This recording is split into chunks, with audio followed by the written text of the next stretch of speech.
السلام عليكم ورحمة الله تعالى وبركاته. كشفت تقارير سعودية اليوم الأربعاء أن مشاركة البرتغالي كريستيانو رونالدو مهاجم فريق النصر غدا أمام الطائف الدولي السعودي تتوقف على 3 شروط، أحدها تخلص النادي من لاعب أجنبي واحد.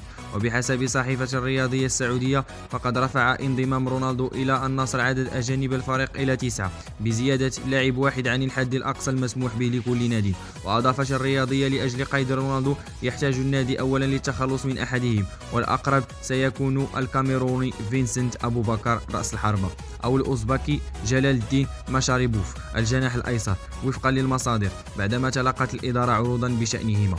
وتابعت الرياضية: يتمثل الشرط الثاني في وصول إشعار من الاتحاد الدولي لكرة القدم فيفا إلى النصر بتسلم البرازيلي جوليانو دي باولا لاعب الفريق السابق ونادي جون بوك هيونداي موتورز الكوري الجنوبي مستحقاتهما المتأخرة لدى النادي. وكشفت المصادر عن نجاح إدارة النصر في تسوية مستحقات جوليانو والنادي الكوري التي كانت تمنع النادي من تسجيل لاعبين جدد. أما الشرط الثالث فيتعلق ببطاقة رونالدو الدولية التي ستحرمه من اللعب في حال كانت مرفقة بعقوبة الإيقاف مباراتين التي وقعت عليه في إنجلترا قبل رحيله عن مانشستر يونايتد.